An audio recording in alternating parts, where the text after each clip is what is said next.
Caríssimos irmãos e irmãs,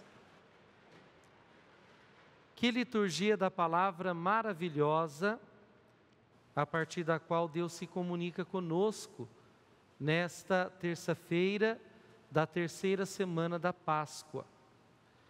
Nós observamos que todas as leituras que nos foram proclamadas estão embebidas do amor de Deus manifestado a nós através de Jesus Cristo. Jesus Cristo morto e ressuscitado.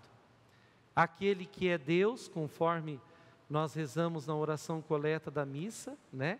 Aquele que é Deus, mas mesmo sendo Deus, assume a nossa natureza humana, se reveste da nossa fragilidade, da fragilidade de nossa natureza, por amor a nós, para nos salvar.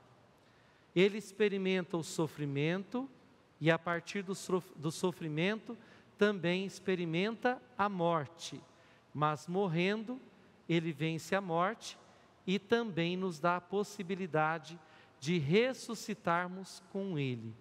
Aí está a eficácia do dom da ressurreição de nosso Senhor Jesus Cristo também em nossas vidas, na minha, na sua e também de todos os fiéis defuntos pelos quais nós sempre rezamos em todas as celebrações eucarísticas, né? O dom, a eficácia da ressurreição também é para todos aqueles que morreram. Se com Cristo nós morremos pelo batismo, não é? Também com Cristo nós reviveremos. No segundo domingo da Páscoa, que agora oficialmente na terceira edição do Missal Romano, vem escrito segundo domingo da Páscoa ou da Divina Misericórdia, nós celebramos esta grande festa da Divina Misericórdia, cuja imagem nos é revelada a partir da visão de Santa Faustina e que nós estamos ostentando aqui, né? Próximo ao nosso presbitério. Olha que linda imagem, né? De Jesus misericordioso. Pois é, a manifestação do amor de Deus por nós em Jesus Cristo acontece por sua divina misericórdia. Ele derrama a sua divina misericórdia sobre todos nós, para que possamos ser elevados à sua divindade. Quer dizer, um dia, para que possamos morar na casa paterna, no reino dos céus, e assim poder contemplar a face de Deus. Gente, esse é o nosso maior sonho, sim ou não? Quer dizer, nós não ficarmos parados na morte, porque a morte é a única certeza que nós temos. Mas tem uma outra certeza que pela fé, Jesus Cristo nos revela. Depois da morte, nos vem também a ressurreição. E este sonho que nós tanto sonhamos, né? Para vencermos a morte e nunca mais morrermos, nunca mais termos sofrimento, tampouco tristeza e angústia, acontecerá porque é promessa de nosso Senhor Jesus Cristo. Esta promessa é tão encorajadora para todos nós cristãos, que o primeiro mártir da igreja, que também era diácono, né? E que a gente o chama de protodiácono e protomártir, não é? Vocês conhecem ele? Sobre quem que nós estamos falando? Sobre Santo Estevão, né? Na primeira leitura, no livro dos Atos dos Apóstolos, ele teve a coragem de anunciar a ressurreição do Senhor para todos os judeus daquela época e denunciar as suas injustiças e pecados. A exemplo de Santo Estevão, nós teríamos esta mesma coragem nos dias de hoje? Mesmo sabendo que de repente nós não precisamos dar a nossa vida para tal? Bom, naquela época, Santo Estevão foi apedrejado e encorajado a dar a sua vida pela verdade de Jesus Cristo. Ele sabia muito bem que após a sua morte viria a ressurreição, da mesma forma que aconteceu com Jesus Cristo. Nós temos esta mesma fé que Santo Estevão, que além de nos encorajar a anunciar a palavra de Deus, a crer na palavra de Deus, né? A também a doar a nossa própria vida pela verdade de Jesus Cristo? Nós cremos a tal ponto? A liturgia da palavra deste terceiro domingo da Páscoa nos convoca a sermos testemunhas de Jesus no Evangelho escrito por Lucas. Vocês se lembram? Pois é, testemunharmos com a própria vida, a exemplo de Santo Estevão.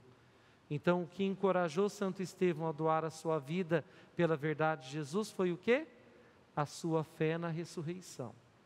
Então, a pergunta que não quer calar: nós temos esta mesma fé? Se não temos, fica aqui a convocação da liturgia da palavra de hoje, para a nossa conversão, para alimentarmos esta nossa fé e fazê-la crescer, não é verdade? E como é que nós podemos fazê-la crescer?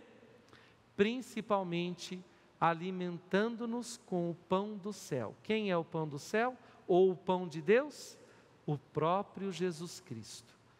Eu admiro profundamente as pessoas que se esforçam para ter comunhão diária, para comungar todos os dias, porque certamente, comungando todos os dias, se alimentam não apenas fisicamente, mas principalmente no nível espiritual, com o pão do céu, o pão de Deus, que é nosso Senhor Jesus Cristo. Não sei quanto a vocês, queridos irmãos e irmãs, mas eu, Padre Alexandre, já ouvi tantos testemunhos maravilhosos de pessoas que buscam se alimentar com o pão de Deus descido dos céus, né, comungando todos os dias, alcançando verdadeiros milagres, graças em suas vidas, não é? Então, nós só podemos alcançar a vida eterna quando nós nos propomos a comer, a comungar do pão de Deus, o pão descido do céu, que é nosso Senhor Jesus Cristo, através da Eucaristia. Não tem via melhor e mais linda do que essa. Esta supera o maná, lá no Antigo Testamento, quando os antigos pais nossos, né, foram alimentados por Deus, através da mediação de Moisés. Ainda Jesus hoje adverte, né, o pessoal, os discípulos daquela época, dizendo assim: olha, quem alimentou os vossos pais não foi Moisés, mas foi o meu Pai, que agora vos alimenta, ou pode vos alimentar, com o pão descido do céu.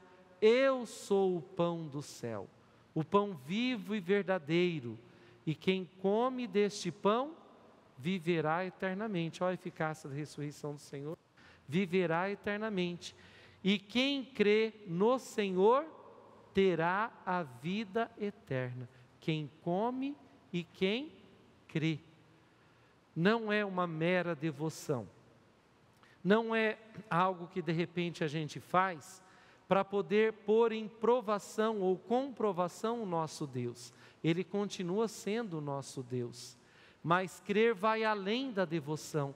Crer significa comprometer-se, comprometer-se com o pão do céu, e comprometer-se com o pão de Deus significa colocar em prática a caridade, o amor que levou o Filho de Deus a se transubstanciar num simples pão e num simples vinho, quer dizer, em comida. Qual é a função da comida para nós? Vocês sabem, para nos manter de pé, para nos alimentar. É o que também significa o sacramento da Eucaristia para nós, o sacramento dos sacramentos, pois é o próprio autor dos sacramentos que se faz sacramento para nós e nos mantém de pé. Ele nos ama tanto que se faz um só conosco através da comida, através de um sacrifício, de um banquete, que é o pão vivo descido do céu. Só nos resta, queridos irmãos e irmãs, tomar ciência e consciência de tudo isso e correspondermos a tão grande amor que Deus tem por nós, através do seu Filho Jesus Cristo, que ambos nos enviam o seu Espírito Santo, que habita em cada um de nós, pelo batismo e pela Crisma. Nós correspondemos a este amor? De que forma? Eis a grande questão. Que este mesmo Espírito nos auxilie, nos dê força, nos encoraje a, sobretudo, acreditar na vida eterna e não temer, em anunciar e testemunhar Jesus Cristo vivo e ressuscitado em nosso meio, mesmo quando perdemos esta nossa vida terrena. Louvado seja nosso Senhor Jesus Cristo. Para sempre seja louvado.